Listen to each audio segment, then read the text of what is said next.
नमस्कार, आप देख रहे हैं प्योर पॉलिटिक्स, साथ में आपके शिखा ठाकुर। लोकसभा चुनाव से पहले प्रधानमंत्री नरेंद्र मोदी धुआंधार चुनाव प्रचार में जुटे हुए हैं।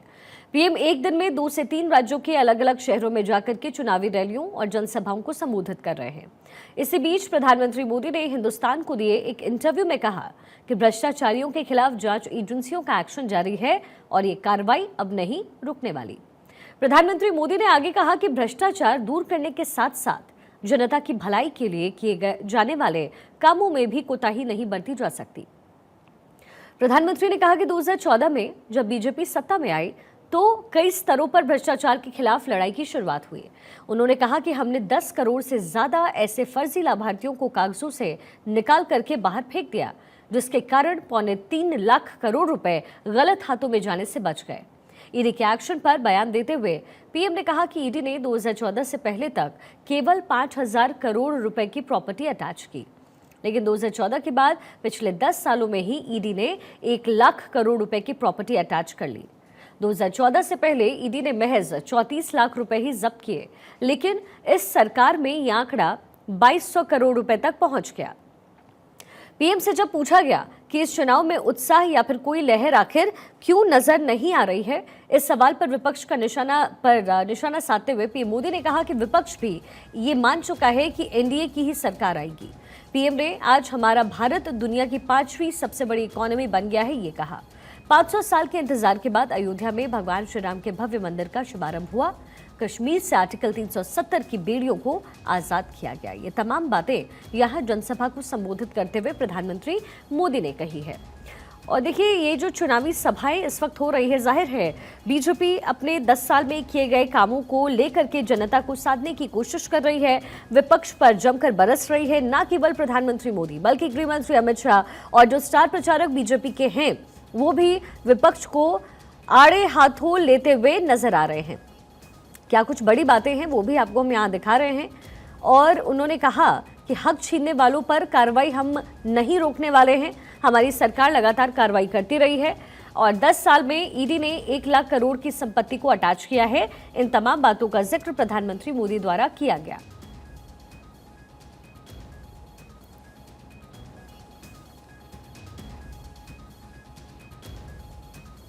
दो 2014 से पहले ईडी ने कितनी संपत्तियां अटैच की, इसका जिक्र यहां उन्होंने किया। हमारी सरकार ने 2200 करोड़ रुपए जब्त किए। ये तमाम बातें पीएम मोदी द्वारा कही गई।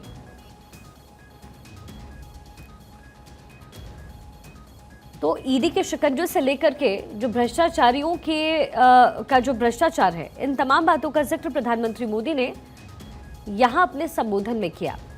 आने वाले दिनों में लोकसभा चुनाव और चुनाव के फर्स्ट फेज की शुरुआत से पहले ही प्रधानमंत्री मोदी राज्य दर राज्यों का दौरा कर रहे हैं और अपने किए गए काम को गिनवा रहे हैं। जो सरकारी काम हुए हैं लोगों के लिए, जनता के लिए, देश के लिए, उसका जिक्र करते हुए प्रधानमंत्री मोदी अपने संबोधन में नजर आए, इन रैलियों में नजर आए हैं।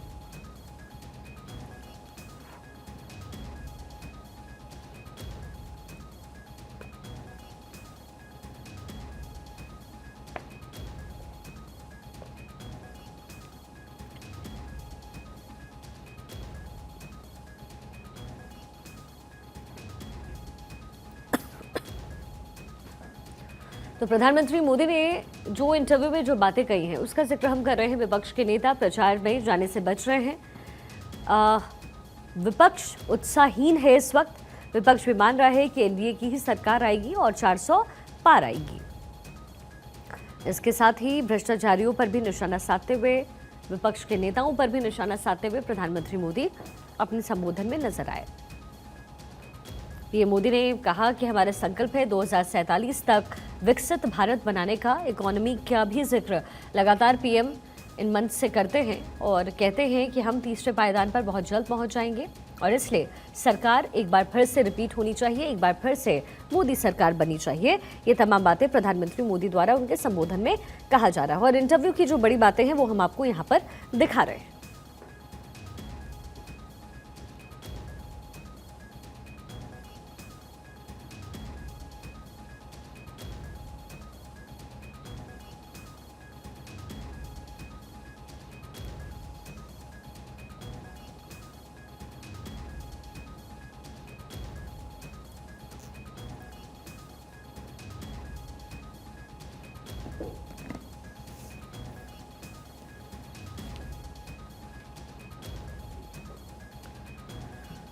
प्रधानमंत्री मोदी का ये बयान और चुनाव से पहले इन बयान के जो मायने हैं वो भी बेहद खास है, क्योंकि ये राज्य दर राज्य प्रधानमंत्री मोदी पहुंच रहे हैं और जनसभाएं कर रहे हैं। और जो स्ट्रैटेजी के तहत जो काम मोदी सरकार में हुई है और जिन कामों का जिक्र प्रधानमंत्री मोदी यहाँ पर कर रहे हैं, जाहिर है उससे अलग अलग वर्गों को साधने की कोशिश की जा रही है। इस बार चुनावी मुद्दे में जो चुनावी वर्ग है साधने के लिए किसी भी पॉलिटिकल पार्टी के लिए वो रहा ओबीसी, और ओबीसी पर पूरा फोकस करते हुए प्रधानमंत्री मोदी का ये संबोधन अलग अलग राज्यों में जो जनसभाएं वो कर रहे हैं उसमें ये पूरा ध्यान रख रहे हैं। हमारे पॉलिटिकल एडिटर अदिति नागर इस वक्त हमारे साथ कनेक्ट हो गई हैं। अदिति, हम इसी बात का जिक्र कर रहे हैं, अब तीसरे टर्म में जो करप्शन का मुद्दा है वो लेकर के भी बीजेपी आ रही है। एक वर्ग को साधने की कोशिश, ओबीसी वर्ग को साधने की कोशिश बीजेपी भी कर रही है, कांग्रेस भी कर रही है, या इंडी अलायंस भी जो है वो पूरी तरीके से कर रहा है। अब सबसे बड़ा सवाल ये है कि जिस ईडी को तलवार बना करके इंडी गठबंधन मोदी सरकार पर निशाना साध रहा था, अब अपने इंटरव्यू में उसी ईडी के काम का जिक्र करके प्रधानमंत्री मोदी एक वर्ग को साधने की कोशिश कर रहे हैं, जनता को साधने की कोशिश कर रहे हैं और अपने आंकड़े को 400 पार करने की एक कोशिश कर रहे हैं। अक्सर शिखा, अपन अपनी जब तैयारी करते हैं किसी भी तरह की कोई भी सब्जेक्ट पर, तो हम अखबार का एडिटोरियल पढ़ते हैं, हम किसी सीजन्ड जर्नलिस्ट, सीनियर जर्नलिस्ट को सुनते हैं कि उनका एंगल क्या है। तो जब आज मैंने ये आर्टिकल, ये पूरा इंटरव्यू पढ़ा तो मुझे लगा कि जैसे ये इंटरव्यू कोई सीजन्ड जर्नलिस्ट दे रहा हो जो 30 साल से राजनीति को कवर कर रहे हैं। हर एक बात, हर एक लाइन, हर एक शब्द और वाक्य का कोई ना कोई मतलब था जो सीधा सीधा वोटों पर, आज के चुनाव पर इम्पैक्ट देता है। किसी भी एक लाइन ऐसी नहीं थी जो एक्स्ट्रा हो। तो पहले तो ये इंटरव्यू एकदम बारीकी से समझने वाला है। दरअसल भारतीय जनता पार्टी का पूरा चुनाव प्रचार पिछले 5 साल और आगे के 5 साल इस इंटरव्यू के इर्द गिर्द घूम रहे हैं, जिनकी हम बात करेंगे और आप लगातार शिखा उस पर स्क्रीन पर भी दिखा रही हैं। लेकिन अब आपने सवाल किया भ्रष्टाचार। हर चुनाव में क्या देखा जाता है, कोई एक मुद्दा है जो सरकार को सत्ता के बाहर या सत्ता के अंदर रखता है। किसी भी पॉलिटिकल पार्टी को बाहर या अंदर करने का उस एजेंडे में, उस मुद्दे में ताकत होती है। अब देखिए, हर बार आप जब से लोकतंत्र शुरू हुआ या जब से चुनाव हुए तब से लेकर अब तक हर बार भ्रष्टाचार का एक ऐसा मुद्दा होता था जो विपक्ष के पास होता था, सत्ताधारी पार्टी को बाहर करने का। बोफोर्स का केस मान लीजिए, आप हर तरीके के केस मान लीजिए, अभी तक आप हर लोकसभा चुनाव में जाएंगे भ्रष्टाचार ही इकलौता मुद्दा रहा है। यूपीए 2 इसलिए बाहर हुई क्योंकि भ्रष्टाचार का मुद्दा था। लेकिन अब 2014 से लेकर अब तक क्या हुआ, 2014 में नरेंद्र मोदी के पास भ्रष्टाचार का मुद्दा था, बीजेपी के पास यूपीए को बाहर करने का। 19 में भ्रष्टाचार का कोई मुद्दा नहीं हुआ, यानी इस 10 सालों में सरकार के खिलाफ भ्रष्टाचार का मुद्दा खड़ा ही नहीं हुआ, बल्कि सरकार के पास अभी भी भ्रष्टाचार का मुद्दा है विपक्ष के खिलाफ। 2019 में आप ये मान सकते हैं कि घर में घुस के मारा, उरी का केस, तमाम तरह के मुद्दे हुए, वो एक राष्ट्रवाद का मुद्दा चला। लेकिन इस बार के चुनाव में देखिए तमाम राष्ट्र के मुद्दे हुए। उत्तर प्रदेश में आपने देखा किस तरीके से जो डॉन थे या जो इस तरह के लोगों को जेल के पीछे रखा गया, ये सारे मुद्दे लोकल हो सकते हैं। उसके अलावा राम मंदिर में प्राण प्रतिष्ठा हुई, तमाम मुद्दे थे। लेकिन आज अगर आप कहें, इस इंटरव्यू के माध्यम से भी प्रधानमंत्री मोदी ने आज बाड़मेर में जो कहा या किसी भी मंच से जो कुछ कह रहे हैं, वो अभी भी यही दिखा रहे हैं कि मैं प्रतिबद्ध हूं कि भ्रष्टाचार के खिलाफ की वजह से जिस लड़ाई को लड़ने के लिए मैं 2014 में गुजरात से दिल्ली आया, वो लड़ाई में लड़ता रहा और वो लड़ाई में आगे लड़ूंगा। और एक खास बात कही उन्होंने कहा कि लोगों का हक मारने वालों को बख्शा नहीं जाएगा। कैसी लाइन है ये ठीक ये ऐसी लाइन है जो आपको जनता से सीधा कनेक्ट करती है। जैसे आम आदमी पार्टी, नाम ही ऐसा था जो जनता से सीधा कनेक्ट करता है, और यही वजह थी कि बहुत कम समय में, जस्ट इन अ स्नैप, आम आदमी पार्टी सत्ता में आ गई, काबिज रही। क्योंकि आम लोगों को, आप देखिए डीमोनेटाइजेशन हुआ, आम लोगों को ये लगा, उसका फायदा हुआ या नहीं हुआ, आम लोगों को ये लगा कि जो 2 नंबर के लोग थे, 2 नंबर का पैसा था, उनके पैसे जब्त हुए हैं, आम आदमी कनेक्ट हुआ। ठीक वैसे ये लाइन कि किसी का भी हक नहीं मारा जाएगा, आम आदमी। तो इस बार का चुनाव अब आप देखेंगे, अब चुनाव शुरू हुआ, 19 तारीख को चुनाव है और अब से लेकर 1.25 महीने तक भ्रष्टाचारियों और भ्रष्टाचार पे कार्रवाई, ये इसके इर्द गिर्द ही सब कुछ घूमेगा। ये बात अलग है कि 18 तारीख को रामनवमी है और पूरे देश में जश्न मनाया जाएगा, खास तौर पे अयोध्या में रामलला की प्राण प्रतिष्ठा के बाद उसको और हर्षोल्लास से मनाया जाएगा। 19 को चुनाव है, उसका इम्पैक्ट अलग होगा। लेकिन भ्रष्टाचार इस बार का मुद्दा है, लेकिन उल्टा है, हमेशा विपक्ष के पास होता है, इस बार सरकार के पास है। और देखिए अब सरकार के खिलाफ विपक्ष के पास क्या मुद्दा है? कोई मुद्दा नहीं बचा। ओबीसी, एससी, एसटी आरक्षण, कोई मुद्दा नहीं बचा। मुद्दा है ईडी की कार्रवाई। और इसीलिए इंडिया गठबंधन साथ आई है। वो एक दूसरे से विचारधाराओं में सेम नहीं है, लेकिन ईडी की कार्रवाई से परेशान होकर एक साथ आए कि आगे क्या होगा। तो यही मुद्दे को जब जब नरेंद्र मोदी को किसी ने कोई अपशब्द कहा, गाली दी, मोदी ने उसको अपनी ढाल बनाई। बिल्कुल ठीक वैसे ही ईडी को लेकर जो मुद्दा बनाया, उसको ढाल बना ली। उसके लिए कहा कि मैं तो भ्रष्टाचार के खिलाफ रहूंगा। और मैं उस रैली में गई थी जिसमें मैं खुद साक्षात रही हूं, जो कोटपुतली में हुई जयपुर में। उसमें उन्होंने लोगों से आते ही पहली बात पूछी कि मोदी ने आपको वादा किया था भ्रष्टाचार के खिलाफ एजेंडा चलाने का, भ्रष्टाचार को खत्म करने का, क्या वो मैं करूं या नहीं करूं? तो सबने कहा कीजिए। तो अपने हर चीज को ढाल बना, अपने अगेंस्ट की चीज को वो स्टेपिंग स्टोन बना लेना, ये नरेंद्र मोदी को अच्छे से आता है, पहली चीज। अब देखिए किस तरीके से इस इंटरव्यू को मैं कह रही हूँ एक सीजन जर्नलिस्ट या एक एनालिसिस्ट के रूप में, क्योंकि अब आगे जैसे ही आंकड़े 400 पार का एक बहुत बड़ा आंकड़ा होता है देश के इस, जैसे आज़ाद भारत में अगर एक बार किसी ने अचीव किया तो वो राजीव गांधी के टाइम हुआ। दोबारा हिम्मत करी, भारतीय जनता पार्टी कर रही है हिम्मत। तो अगर ये आंकड़ा अचीव होता है तो जनता, जो पॉलिटिकल पार्टी है, क्या इशू उठाएंगी? ईवीएम का इशू। तो प्रधानमंत्री नरेंद्र मोदी ने अभी इस इंटरव्यू में कह दिया कि अभी से ही अपने पिटारे में से ईवीएम बाहर निकाल लिया है विपक्ष ने। वो अभी से ही हार मान चुके हैं और ईवीएम की बात कर रहे हैं।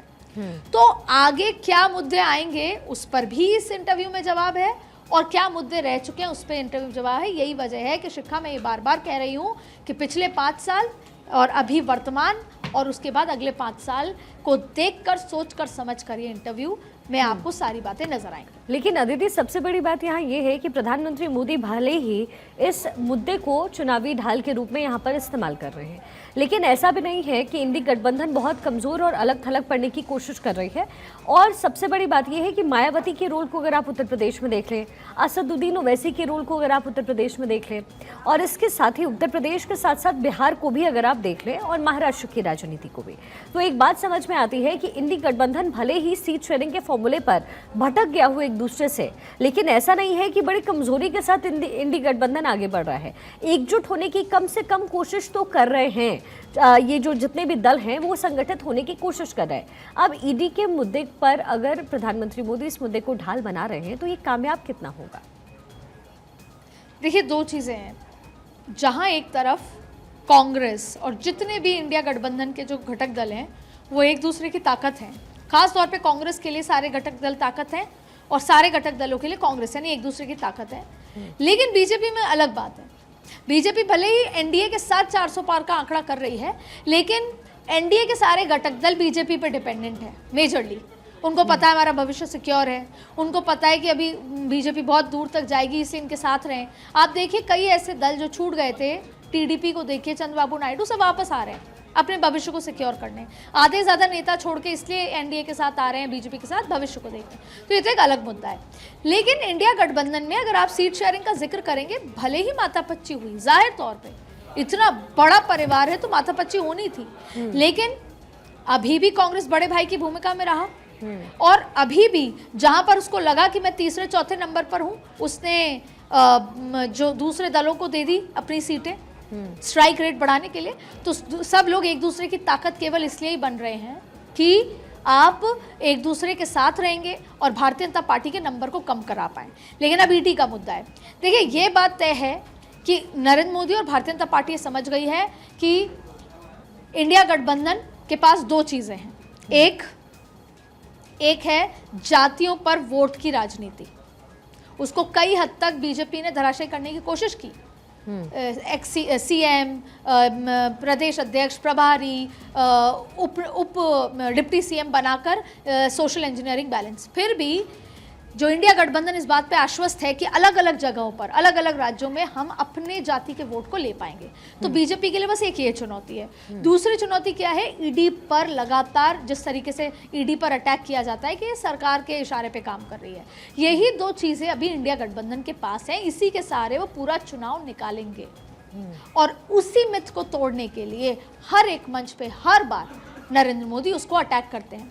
तो अभी अटैक और डिफेंस और अटैक का पूरा पॉलिटिकल चुनाव प्रचार है जो आपको इसी दिशा में घूमते हुए नजर आएगा। अब सवाल ये है कि क्या वोट राष्ट्रवाद पे पड़ेगा या वोट जातीय समीकरण, क्या वोट काम पर पड़ेगा या वोट जातियों पे पड़ेगा। और देश में कहा जाता है जाति है कि जाति नहीं, लेकिन पिछले 10 सालों में जो वोटिंग पैटर्न रहा वो एकदम अलग रहा। हाँ, लेकिन अदिति, लेकिन इसमें जो आप राष्ट्रवाद की बात कर रही हैं, आप काम का जिक्र कर रही हैं, इस बार एक और मुद्दा जो है जो बीजेपी के लिए ऐसा लगता है कि उनके पॉजिटिव साइड में होगा, वो होगा राम मंदिर का मुद्दा। जैसा कि आपने कहा भी अब से कुछ देर पहले कि मंदिर वही बनाएंगे, तारीख नहीं बताएंगे, यहाँ से लेकर के रामलला की स्थापना के स्थापित होने तक की जो बात हुई, जो बीजेपी की तरफ से संकल्प लिया गया, उसे पूरा किया गया। लेकिन क्या ऐसा नहीं लगता कि राम मंदिर का जो मुद्दा है, जिस तरीके से देश भर में और जाना चाहिए था, बीजेपी उसे लेकर नहीं जा रही, या फिर ये सेंटिमेंट पहले से ही लोगों के अंदर है राम मंदिर को लेकर और शायद बीजेपी इसे भुना नहीं रही है? देखिए, तो वोटर जब घर से निकलता है उसके दिमाग में क्या कुछ उस दिन का चल रहा होता है और बैकग्राउंड में सबकॉन्शियस में क्या है उस पर डिपेंड करता है। लेकिन आप इसको दो साइकोलॉजी को समझिए। एक तो ये कि ताज़ा कुछ चीज़ जैसे 2019 में हुई कि घर में घुसकर अटैक किया पाकिस्तान के, क्योंकि पाकिस्तान हमारे सेना के साथ जो भी तमाम जो स्थिति हुई और उस समय एक राष्ट्रवाद का जो भावना का उबाल था वो वोटर्स में आपको देखने को मिला। 300 और गिनते जाइए, 303 का आंकड़ा ये हुआ। लेकिन अभी कांग्रेस तो ये मानती है कि अभी हाल ही में कुछ ऐसा बड़ा नहीं हुआ, इसलिए अभी वो सेंटिमेंट और भावना नहीं है, इसलिए जाति पर वोट पड़ेगा। ये एक अलग मुद्दा है, हो सकता है। अब आप देखिए भारतीय जनता पार्टी ने क्या किया। आप अगर अयोध्या की ज़मीन पर जाकर समझेंगे तो वहाँ पर पश्चिम बंगाल, बिहार, ऐसे ऐसे राज्य से जहाँ पर बीजेपी का बहुत अच्छा होल्ड नहीं है, वहाँ के भी जो लोग, साउथ, आंध्रा, तेलंगाना, केरला के लोग जब आके दर्शन कर रहे हैं, क्योंकि जाहिर तौर पर राम तो पूरे जिसे कहते हैं कि राजा है ना पूरे विश्व के, पूरे भारत के राजा हैं वो। तो ऐसी स्थिति में सब राम को, ये जो इम्पैक्ट हुआ है राम लल्ला का प्राण प्रतिष्ठा का, ये इम्पैक्ट मन पर हुआ है, मनोस्थिति पे हुआ है, उसका आपको वोटिंग में दिखेगा। लेकिन भारतीय जनता पार्टी कोई भी मुद्दा अधूरा नहीं छोड़ती।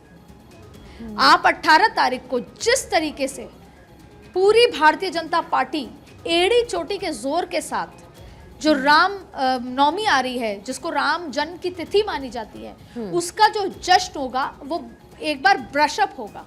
ब्रशअप क्या होगा कि जो उबाल और भावना आपने देखी थी, शिखा आप खुद भी गई थी अयोध्या, मैं भी आपके साथ गई थी, तब आपने देखा था कि जो उबाल था लोगों की भावनाओं में, वो एक बार वापस 18 तारीख को आपको देखने को मिलेगा।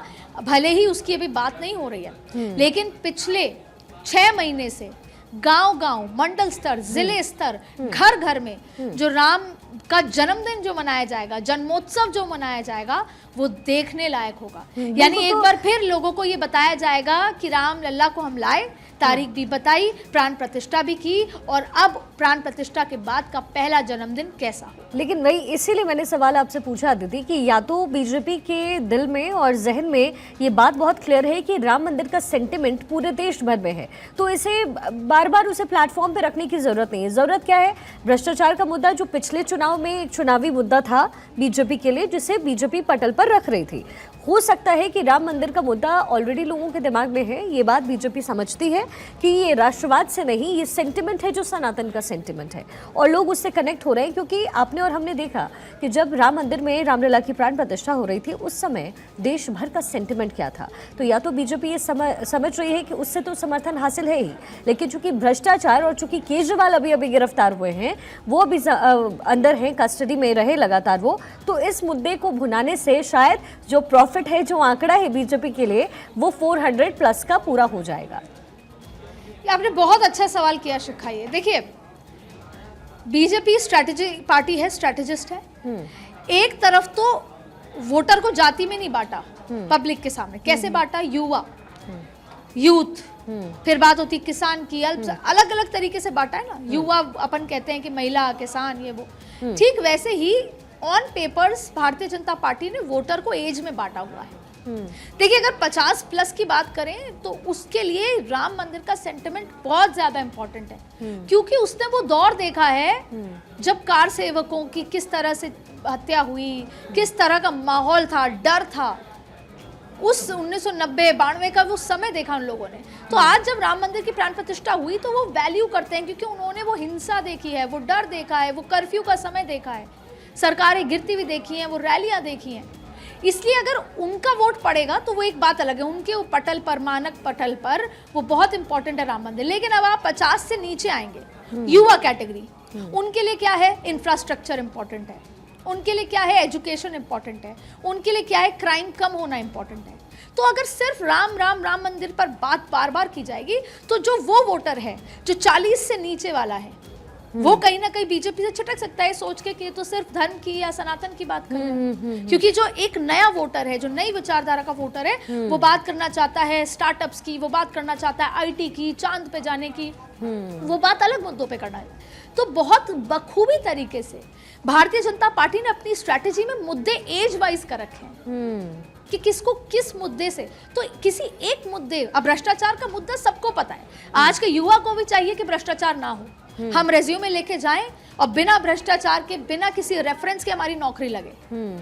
आज के युवा को ये चाहिए, वैसे ही 50 साल की उम्र के बैंकर को भी यही चाहिए कि क्या हो, वैसे ही किसी सीए को, किसी क्लर्क को, सभी को यही चाहिए कि भ्रष्टाचार हट जाए भाई। आम आदमी को चाहिए भ्रष्टाचार। तो भ्रष्टाचार का एक यूनिवर्सल मुद्दा है। बाकी अगर आप मुद्दे देखें, किसान को किसान का, महिलाओं को महिला का, कि उनको फोन भी दिया जाए, जैसे वो सोशल मीडिया पे आए, देखें, मोदी की बात सुने, सोशल मीडिया पे चुनाव प्रचार बीजेपी का बहुत अच्छा है, तो फोन देने के पीछे भी स्ट्रैटेजी है। उनको आत्मनिर्भर के साथ साथ उनको बार बार, देखिए भारतीय जनता पार्टी जहन में रहती है, आउटडोर बोर्डिंग के साथ, सोशल मीडिया, अब आप अभी इंस्टा खोले मोदी दिखेंगे, आप ट्विटर खोले मोदी दिखेंगे, आप तो ये एक स्ट्रैटेजी है, हर एज ग्रुप और हर कैटेगरी के साथ अलग अलग चुनाव प्रचार है। जी, बहुत बहुत शुक्रिया अदिति इस पूरे विश्लेषण के लिए। और अगर बीजेपी को समझना है आपको, तो आप ऐसे समझिए कि स्ट्रैटेजी बीजेपी बनाती है, गृहमंत्री अमित शाह बनाते हैं और प्रधानमंत्री मोदी उसे जन जन तक पहुंचाते हैं। और शायद इस बार भी चुनावी अभियान में यही बात जो है मंच पर और पटल पर नजर आ रही है। फायदा कितना होगा ये तो 4 जून को ही पता चलेगा।